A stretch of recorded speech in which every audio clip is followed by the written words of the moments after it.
Assalamu alaikum, students. Anam Khalid here from the Legend University. Applied chemistry का इस week का आखिरी lecture number 6। Lecture number 5 में हम HCl की प्रोडक्शन देख रहे थे कि HCl को किस तरीके से जो है वो पैदा किया जा सकता है, उसका यूनिट प्रोसेस जो है वो कैसे कैसे जो है वो चलता है। HCl की हमने फिज़िकल प्रॉपर्टीज़ देखी, उसका स्ट्रक्चर देखा, उसकी एक हमने मेथड भी पढ़ा कि किस तरह से हमारे पास जब सॉल्यूशन पड़े होते हैं तो हम उसमें से कैसे HCl को प्रिपेयर करते हैं। आज लेक्चर नंबर 6 जो है मैन्युफैक्चरिंग ऑफ HCl के बारे में ही है, लेकिन इसमें हम मैन्युफैक्चरिंग का एक और तरीका पढ़ेंगे, एक दूसरा मेथड पढ़ेंगे।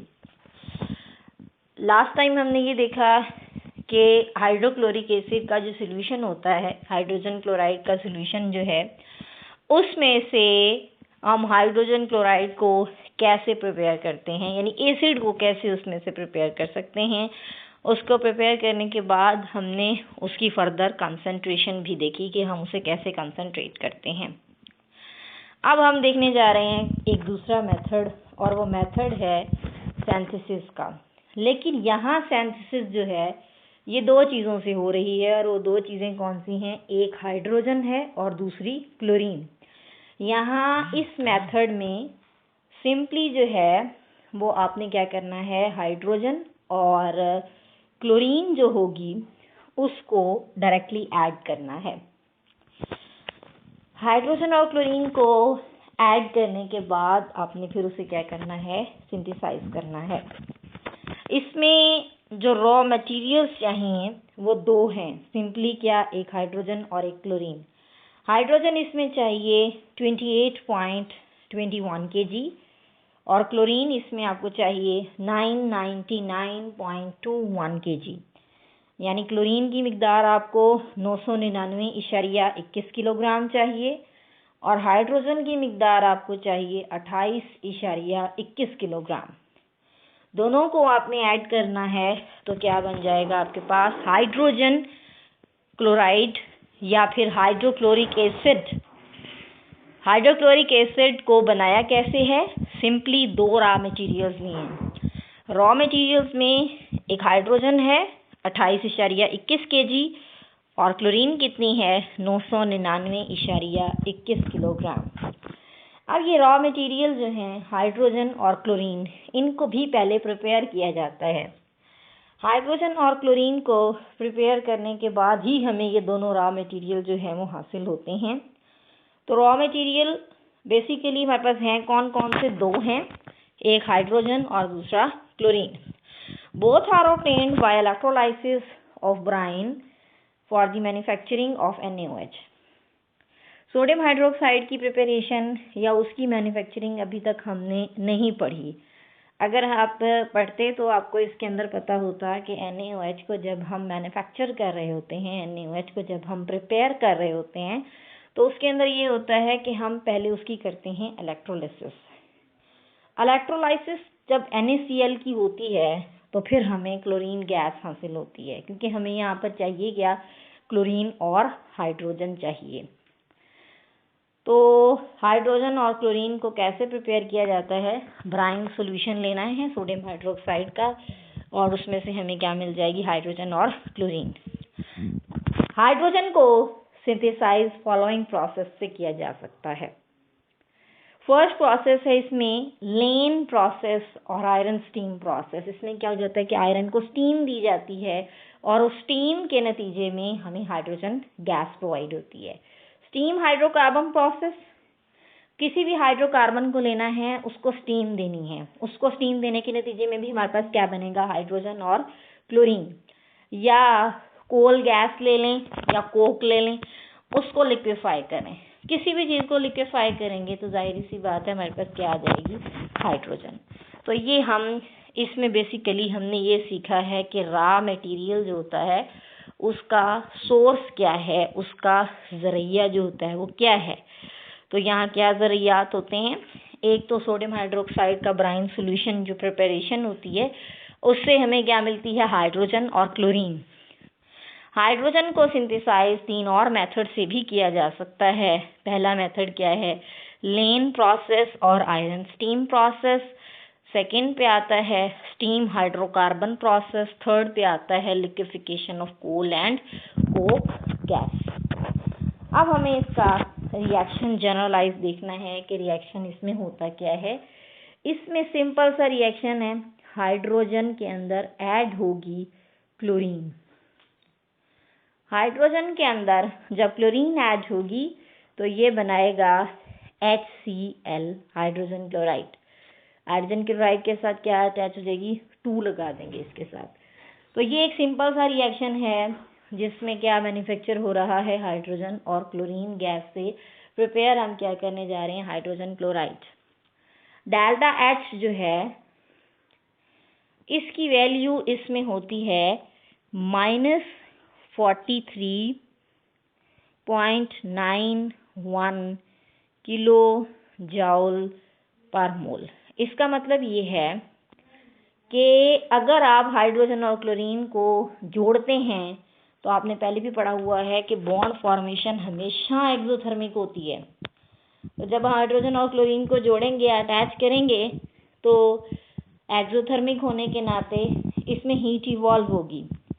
कितनी हीट इवॉल्व होगी, -43.91 किलो जूल पर मोल, यानी इतनी अमाउंट में हीट हमें जो है वो इसमें रिलीज होगी।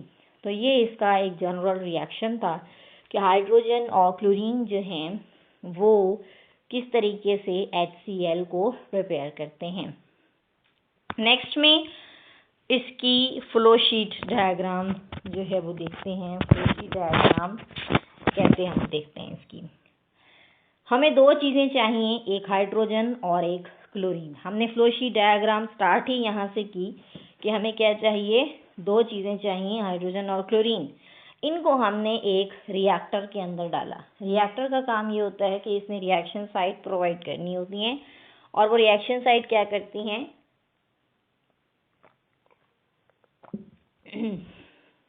वो रिएक्शन साइट ये करती हैं कि वो प्रॉपरली जो है वो गैसेस के रिएक्शन करने के लिए एक जगह प्रोवाइड करती हैं।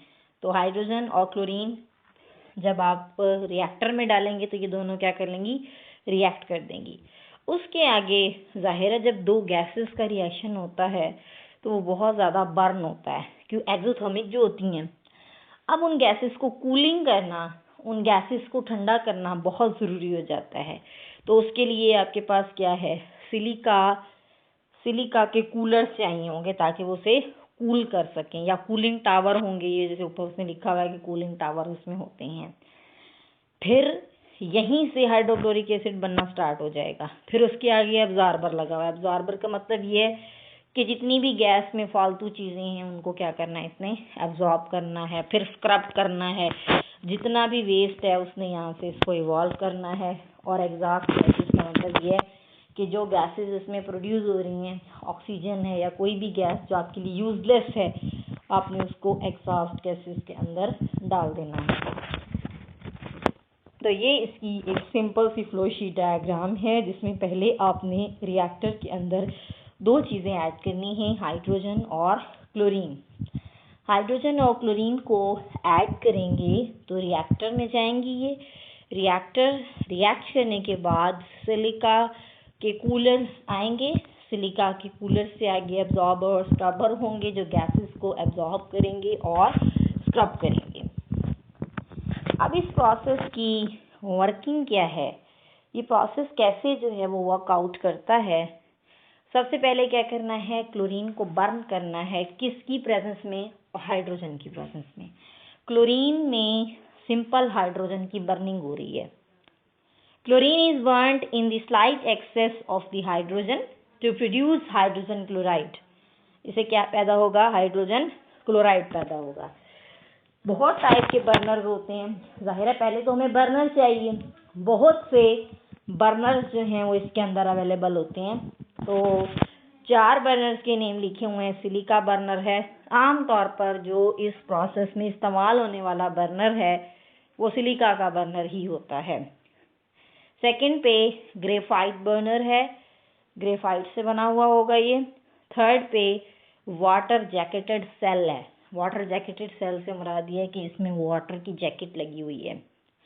लास्ट में सिरेमिक लाइंड बर्नर होता है, यानी एक बर्नर ऐसा होता है जिसका अंदर से सिरेमिक से बना होता है। आमतौर पर ज़्यादातर बर्नर जो आप इस्तेमाल करते हैं वो सिलिका का बर्नर होता है।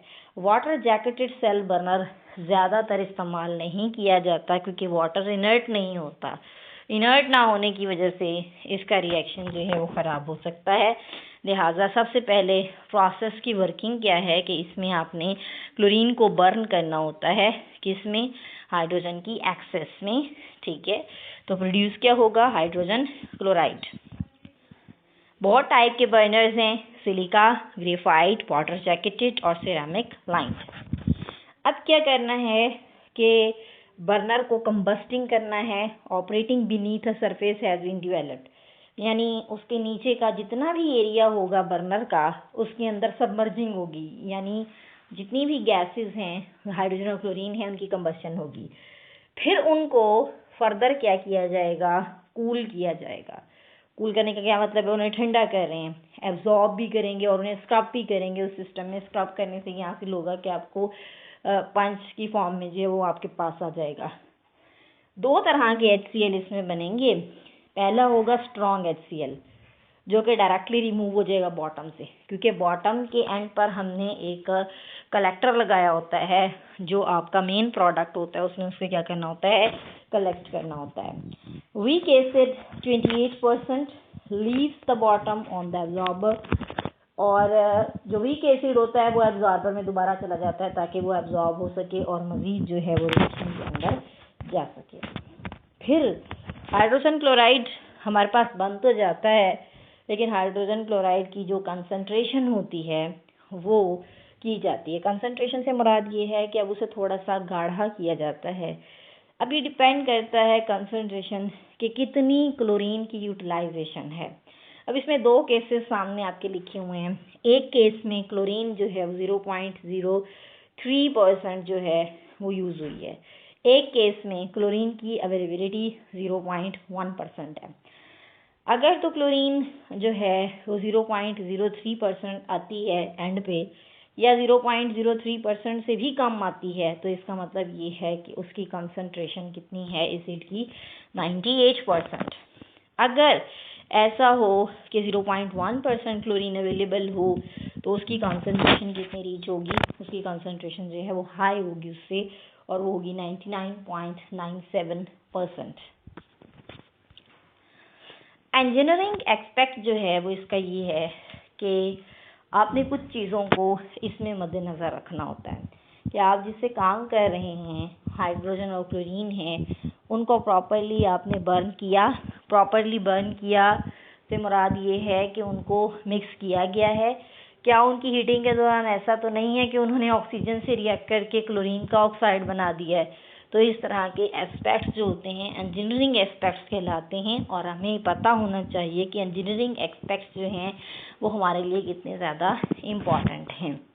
तो उसी हवाले से फिर हमें जो है वो इसको चेंज करना पड़ता है। ये स्टूडेंट्स आज आपका आज का लेक्चर था, ठीक है। नेक्स्ट में हम HCl को ही पढ़ेंगे, लेकिन HCl के फर्दर जो हैं वो आगे 3 टॉपिक्स इकट्ठे होंगे एक लेक्चर में, क्योंकि आज मैं ये चाह रही थी कि आप लोग इसे ख़त्म कर लें ताकि फिर हम नेक्स्ट की तरफ मूव कर सकें। तो इसे डिस्कशन क्लास में फिर हम कल डिस्कस भी करेंगे। तो थैंक यू सो मच। आपने HCl को प्रिपेयर करना है इस वीक में। जैसे पहले वीक में आपने NaOH को किया, HNO3 को किया, दूसरे वीक में आपने H2SO4 को किया, तीसरे वीक जो है वो आपका हाइड्रोक्लोरिक एसिड का चल रहा है। लेकिन हाइड्रोक्लोरिक एसिड का जो यूनिट प्रोसेस होता है ये थोड़ा सा लंबा होता है, इस वजह से इसमें हम काफ़ी सारे प्रोसीजर सीखेंगे और पढ़ेंगे कि यूनिट प्रोसेस जो है इसका 5 तरीक़ों से चल सकता है। पांचों की डायग्राम, ब्लॉक डायग्राम, सारी चीज़ें इंपॉर्टेंट होती हैं। किस चीज़ का क्या फ़ायदा है, क्या नुकसान है, ये भी आपने साथ साथ जो है वो इसको देखना होता है कि गैसेस। अब इसका एक नुकसान भी है, इस मेथड का नुकसान ये होता है कि बाज़ औक़ात क्लोरीन की ऑक्सीडेशन हो जाती है। क्लोरीन जो अवेलेबल होती है ना, उसकी ऑक्सीडेशन हो जाती है। उसकी ऑक्सीडेशन का मतलब क्या है, मतलब हो सकता है कि वो ऑक्सीजन के साथ रिएक्ट करके क्या बना दे, Cl2O क्लोरीन का ऑक्साइड बना दे, तो वो तो गलत हो गया। तो आप इम्प्योरिटी से बचने के लिए क्या करते हैं कि आप इसको मेथड को ज़्यादा इस्तेमाल नहीं करते। तो नेक्स्ट में हम फिर मज़ीद जो है वो डिस्कस करेंगे। Thank you so much students, अल्लाह हाफिज़।